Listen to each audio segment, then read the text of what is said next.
pour Dominique Moisan, qui a été pendant tant d'années mon compagnon de route dans la chanson picarde à travers les plaines.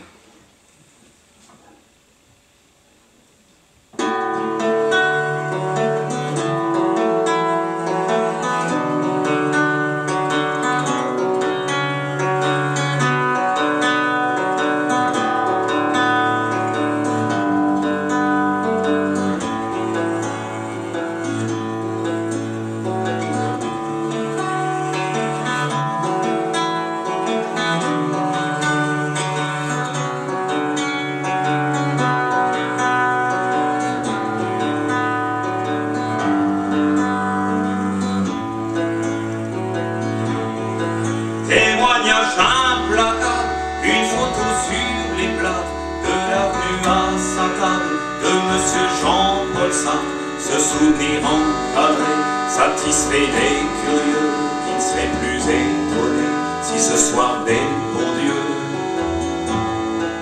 chez Joseph,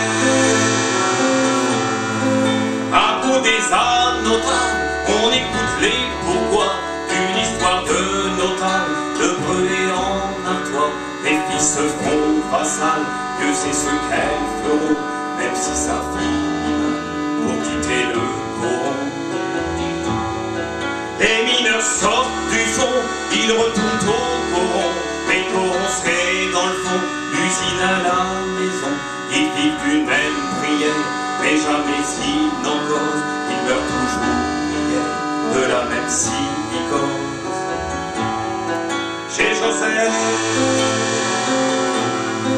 y'a Jean-Jean qui déçoit, ayant bu tout son sou, nous parle des gueules noires et des coups de grisou.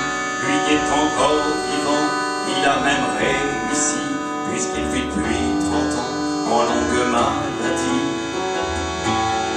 Jean-Pierre se lève et crie pour choquer les puristes qui croient que la poésie est une chose triste. Poète, il n'a pas le temps de passer à prépa à son enterrement, il n'y sera même pas.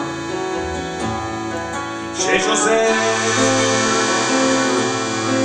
sur le comptoir mouillé, c'est de dessous les verres qu'on tire les disques rayés, auréolés de bière. Les textes de Goût et Grande, sans cesse mis et remis, donnent l'impression étrange qu'ici rien ne vieillit. Jamais fait, y a toujours des dormeurs, des derniers qui passaient, ils ont gardé l'odeur. On se lève le lendemain, ça sent l'huile et le pâté, on se lave au matin dans l'évier encombré. Chez Joseph, le soleil brille aussi, mais toujours juste assez. On vit notre paradis à l'ombre des faux paliers. Les mineurs n'ont pas tort de se faire une raison, de penser que dans le Nord, il n'y a pas que les corons. Y'a Joseph.